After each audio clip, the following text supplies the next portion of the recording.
Madeline Reese didn't expect her morning to start with a barefoot man in a wrinkled white shirt asking for duct tape at the concierge desk of a luxury resort. She blinked. "I'm sorry, did you say duct tape?" The man ran a hand through his dark, sleep-mussed hair and offered a sheepish grin. "Yeah." "For my suitcase." The zipper exploded, clothes everywhere. "It's a situation." Madeline bit back a laugh. He was tall, broad-shouldered, and barefoot on polished marble floors like it was nothing. Most guests at the Palmyra resort came downstairs in designer loafers and linen suits. This guy looked like he'd just woken up in a stranger's bed and decided to wing it. "I can get you something better than duct tape," she said, typing quickly into her system. "We have a luggage service that can send someone up to repair or replace it." "What room?" He hesitated. "I don't remember." "It's under Sam Carter." "Okay," she said, already pulling up the guest registry. "Here we go. Luxury villa, ocean view, not bad." He leaned one elbow on the desk, watching her with a warm glint in his eyes. "You always this helpful, or am I just lucky?" Madeline rolled her eyes. "It's literally my job. I like the way you do it. Are you always this flirty before breakfast?" "Only when I look like hell and a beautiful woman is trying to rescue me with duct tape." Madeline shook her head, smiling despite herself. "I'll have someone up there in 15 minutes. "Thank you, Madeline." She paused. "How'd you know my name?" He pointed at her name tag with an amused look. "It's right there, right, duh." She needed caffeine. He turned to walk away, then stopped and looked back. "Hey, do they serve pancakes at the beach cafe?" "They do." "Good, I'll save you a seat." She laughed. "I work here." "Then I'll order 2 coffees and wait." He walked off barefoot like it was the most natural thing in the world. Madeline watched him go, ridiculously curious. She'd worked at Palmyra for nearly 3 years. She'd seen celebrities, tech moguls, even a Saudi prince once. But something about this guy Sam Carter felt different, and not just because he was asking for duct tape before 9 in the morning. By the time she got her morning break, she found him exactly where he said he'd be at the beach cafe, seated under a white umbrella, 2 mugs of steaming coffee in front of him. "You weren't kidding," she said, walking up. "I don't lie about coffee." He pushed one toward her. "You still look like you need it." She sat, studying him. His shirt looked freshly changed, his hair was combed back, and he wore actual sandals now. Still no watch, no designer shades, no flashy anything, just quiet confidence and a ridiculously charming smile. "So what brings you to Palmyra?" she asked. Needed a break, figured this was a good place to disappear for a few days. She arched a brow. "Disappear? You hiding from someone?" "Maybe," he said playfully.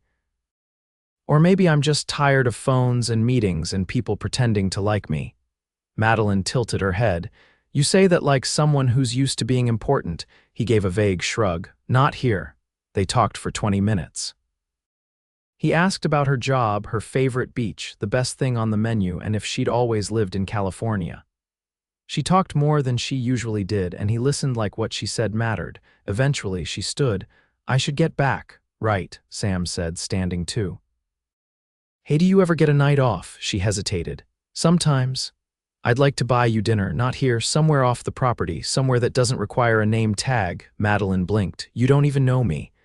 "I know you made my morning better. That's a pretty good start." She laughed. "You're persistent." "I'm patient," he said, "but I'm also leaving in 2 days." Something tugged at her chest. Maybe it was the way he said it, direct, honest, like he wasn't trying to trap her, just asking. "Fine," she said.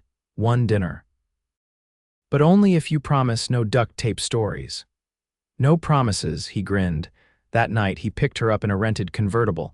Not a showy one, just classic, clean, silver with tan leather seats. He opened the door for her like a gentleman and drove them to a quiet Italian place tucked into the cliffs, where the view of the ocean was almost as stunning as the food.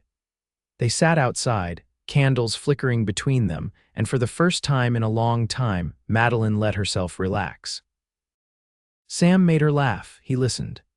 He asked about her favorite books, her worst date, the time she accidentally mixed up a guest's golf clubs and got a formal complaint. He told her about growing up in Chicago, his sister's wedding disaster, and how he once got stuck in an elevator with a parrot. But not once did he mention what he did for a living. Still, he didn't feel like a tourist. His watch may have been missing, but the way he carried himself, calm, confident, used to being in control, didn't lie. As they walked along the edge of the cliffs after dinner, barefoot in the sand, she asked, "You still not gonna tell me what you do?" "I'm in software," he said simply. "That's vague." "I like vague," she nudged him. "You're hiding something," he grinned. Maybe. They stopped at the edge of the beach. The stars stretched above them, endless and bright. "I had a good time," she said quietly. "Me too." She turned to go, but he caught her wrist gently. "Madelyn." She looked up. He leaned in. The kiss was soft, but there was heat behind it, something real, something that made her heart flip in her chest. When they pulled apart, he whispered, "I don't want this to be just a vacation thing." She stared at him, stunned by how fast this was moving and how much she didn't want to stop it. "Me neither," she whispered back, and for the first time in years, Madelyn felt like something real had just crashed into her life. Uninvited, undeniable, and it wore a wrinkled shirt and asked for duct tape. The next morning, Madelyn was adjusting the fresh orchids in the lobby when a woman in oversized sunglasses and a silk scarf swept past the front desk, trailing the scent of gardenias and entitlement. Her heels clicked sharply against the stone floor, her voice rising as she spoke into a phone. "I don't care if he says he's unavailable," she barked. "Tell him I'm here and I'm not leaving until he explains." Madelyn kept her head down, letting the flowers occupy her attention. She'd learned a long time ago not to get involved in guest drama, especially the kind that arrived in designer heels and demanded blood. But as the woman turned toward the elevator, she caught sight of Madelyn and paused. "You," she said, pulling down her sunglasses. "Do you know where Sam Carter is staying?" Madelyn hesitated. "I'm sorry, we can't give out guest information." The woman narrowed her eyes. "So he's still here?" "I'm afraid I can't confirm or deny. Save it," the woman snapped, already turning away. "He always runs." Pathetic. Once she disappeared into the elevator, Madelyn exhaled slowly. Whoever Sam Carter really was, he clearly didn't lead a quiet life. Later that afternoon, while she was double-checking the schedule for a private sunset cruise, she heard her name. He stood by the side entrance, hands tucked into the pockets of his slate-gray trousers. This time, he wore a charcoal button-down rolled to the elbows, and aviators hung from the collar. He looked like someone who belonged on a magazine cover, not loitering casually by a service hallway. "I was hoping you'd still be around," he said. "I work full shifts," she replied, walking toward him. "Unlike some people who disappear after breakfast," he grinned. "I had a call I couldn't avoid," she raised a brow. "From someone angry and wearing Chanel," his expression flickered. "So she came." "I didn't say she was asking for you." "I figured she would," he said, rubbing the back of his neck. "Her name's Vanessa. We dated a while back. She's persistent." Madelyn studied him. "She seemed more than that. She's used to getting what she wants, but I ended it months ago." "She just didn't get the memo. Does she know you're here with someone else?" "I didn't tell anyone I was here," he said. "That's the whole point of coming." "Then how'd she find you?" "I'm guessing my assistant sold me out." Again, Madelyn crossed her arms. "You have an assistant?" He paused, then nodded. "I do." She tilted her head slightly. "You said you worked in software." "I do," he said carefully. "I own a company, a few actually." There was a beat of silence. "Sam Carter," she said slowly. "Why does that name sound familiar?" "I go by Samuel professionally," he admitted. "Carter Systems. We build enterprise-level logistics platforms." Boring stuff, her eyes narrowed. "That's not boring, that's Forbes cover stuff." "I didn't want to lead with that." "No," she said, folding her arms tighter. "So you figured the whole barefoot stranger with duct tape thing was more charming," he smiled faintly. "I wanted you to see me, not my title." She didn't reply right away. She wasn't angry exactly, but something lodged in her chest, a wedge of doubt. He was a billionaire, the kind of man who bought islands on a whim and dated women in couture, and she booked spa appointments and arranged towel deliveries. "I should get back," she said. "Madelyn," she stopped. "I wasn't pretending," he said.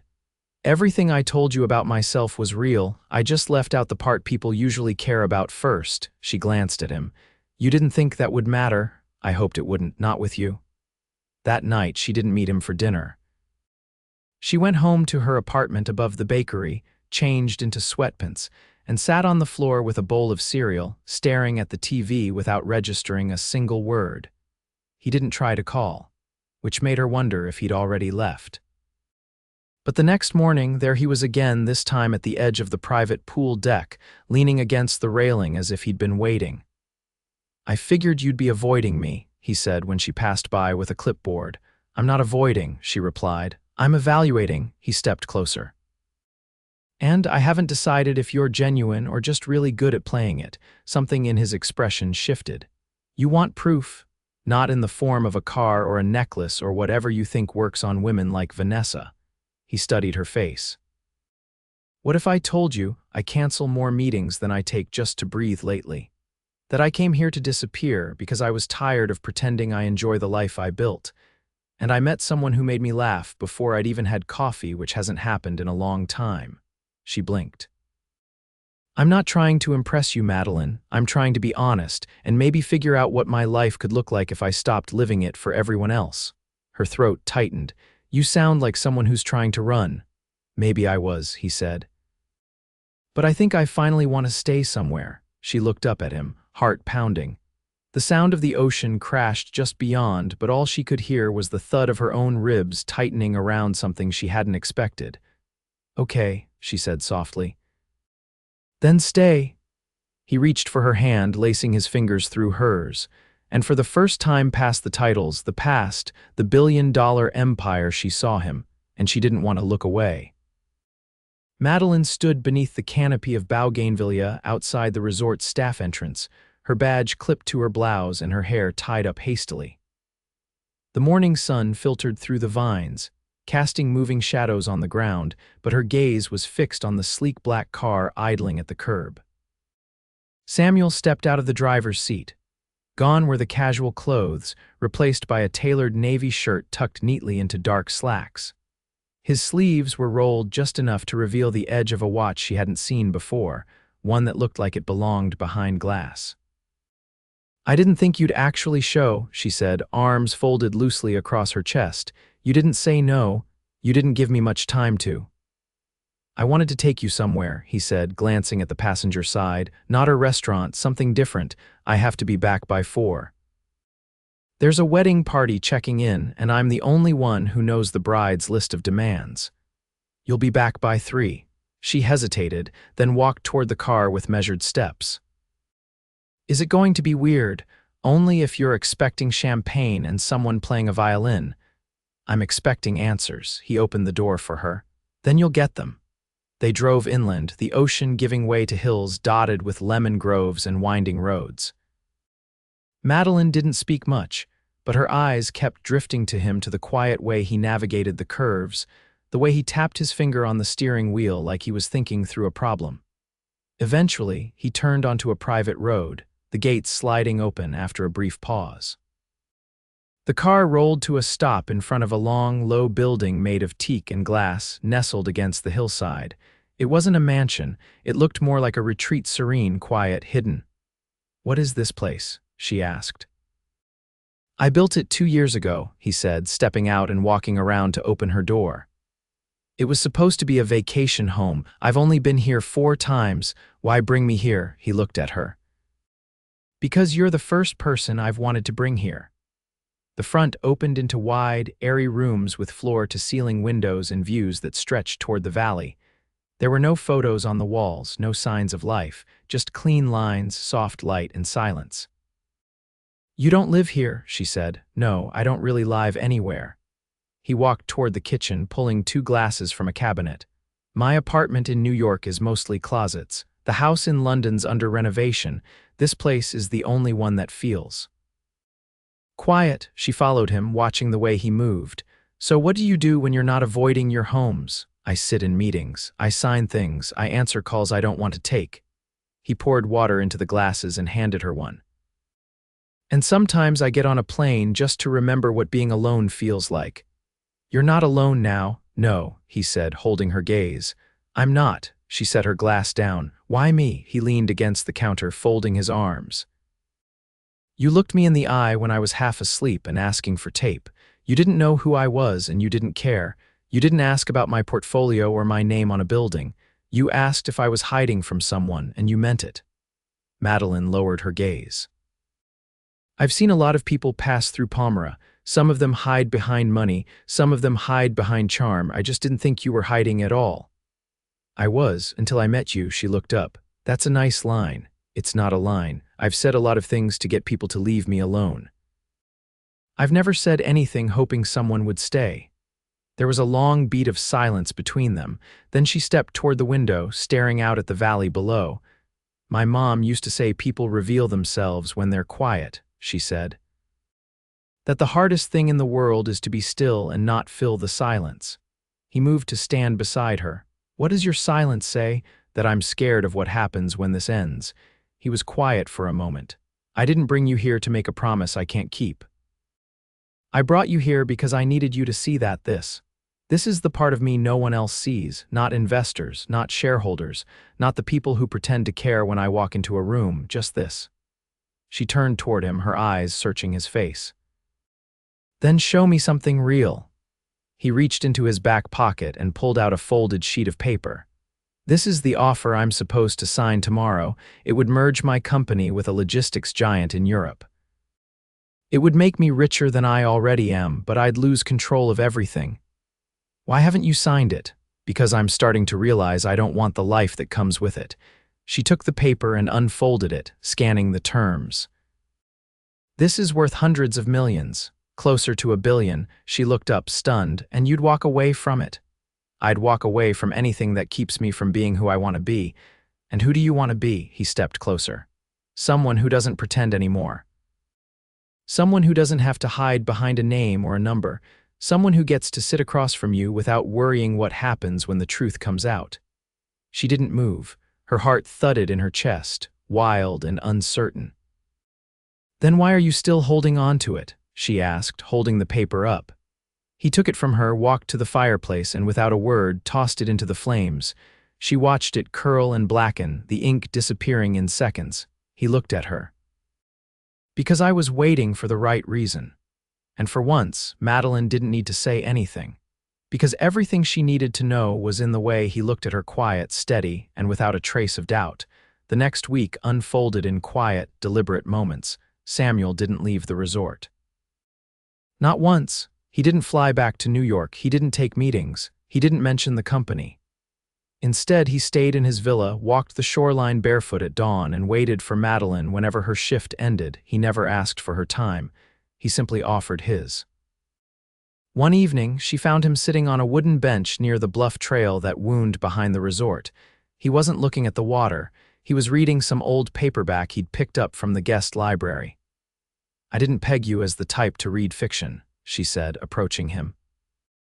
Only when I need to get out of my own head, he replied, marking the page with a torn napkin, or when I want to understand someone else's. She sat beside him. The breeze carried the scent of salt and sagebrush, and the sun dipped low across the hills, casting everything in amber.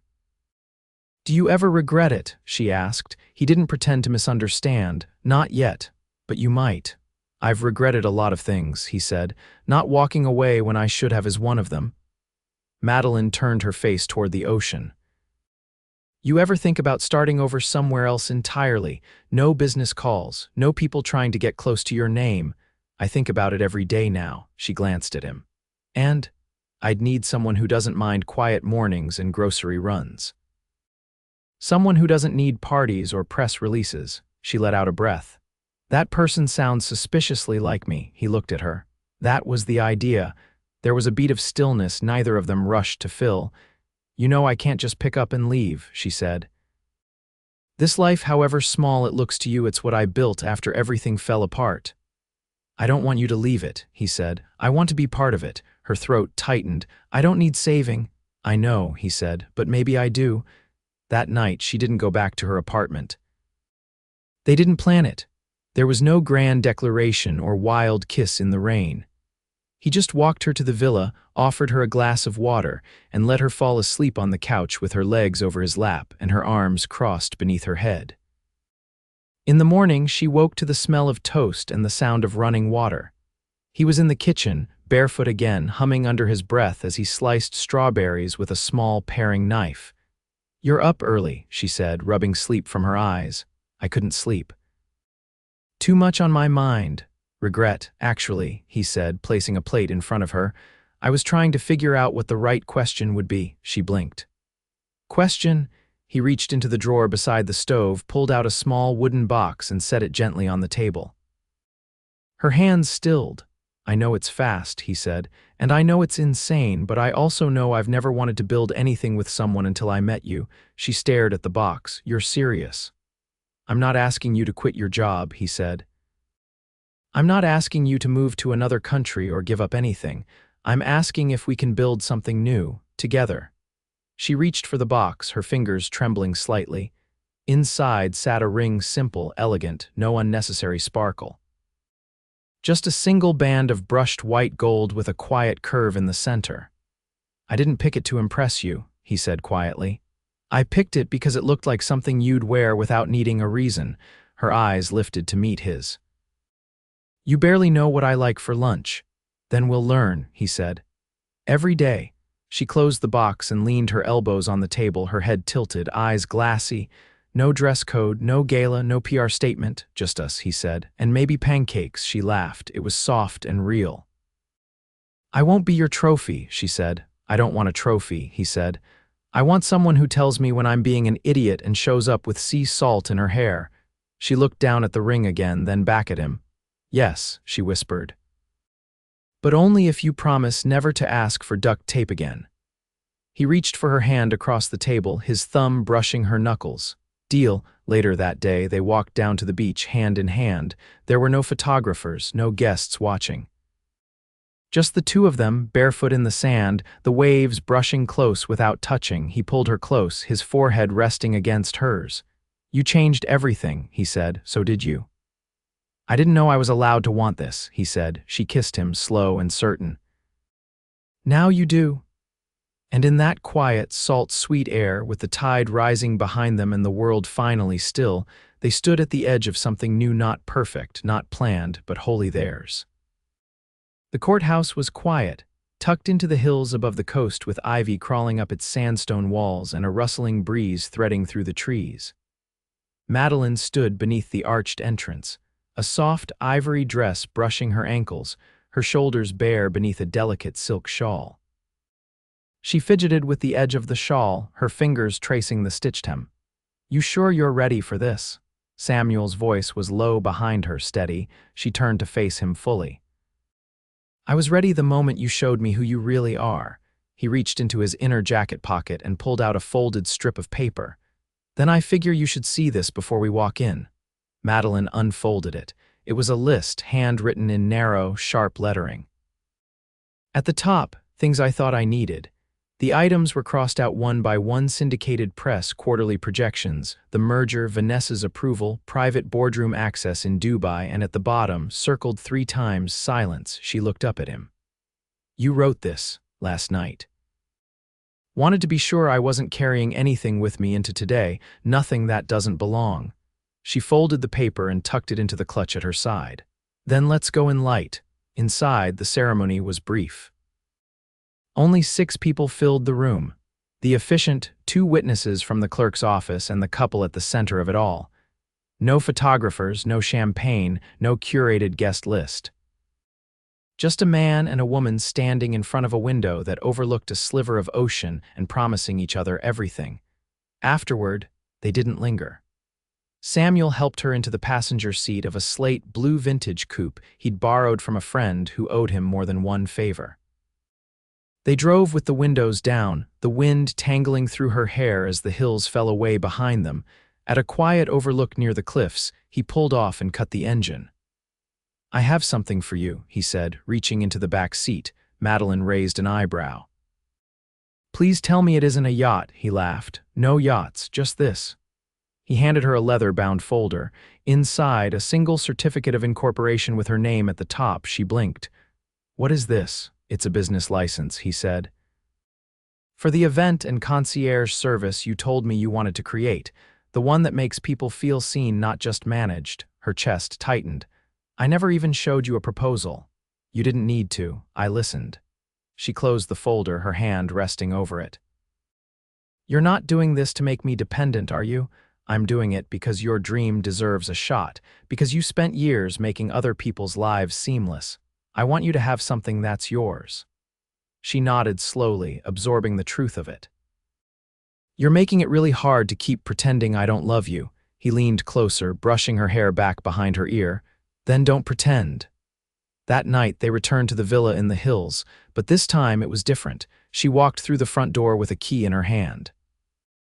The space had changed. Her favorite books on one shelf, a vintage record player tucked in the corner, a pair of throw pillows she'd chosen on a whim last week. The silence wasn't empty anymore, it was full of them. Over the next few months, things fell into place not because they tried to control them, but because they stopped trying to force them. The business launched quietly, with Madelyn's name on the letterhead and a waitlist of clients by the end of the second month. Samuel took a consulting role in one of his smaller companies, working from the house a few days a week and investing the rest of his time into living like he meant it. They cooked together at night. He burned the garlic. She forgot to set timers. They argued about shelf space and who left the towel on the floor. They made up before the kettle whistled. On the day they signed the final papers for the property title transfer, placing both of their names on it, Samuel brought home a single white gardenia plant. "No more hiding," he said, placing it on the windowsill. Madelyn leaned against the frame beside him. "You're not scared anymore." "I am," he said, "but now I know what I'd be losing if I ran again." She slipped her hand into his. "You're not going anywhere." He kissed the inside of her wrist. "Neither are you." Years passed. Summers came and went, the lemon trees in the valley blooming and fading. They hosted friends, held dinners under the stars, even planned a few boutique weddings for clients who wanted something intimate and real. The business grew slowly and intentionally, just like their life. They never needed the world to approve, they only needed each other. And every morning, without fail, Samuel made the coffee before she came downstairs. No duct tape, no titles, no pretending. Just love earned, shared, and never hidden again.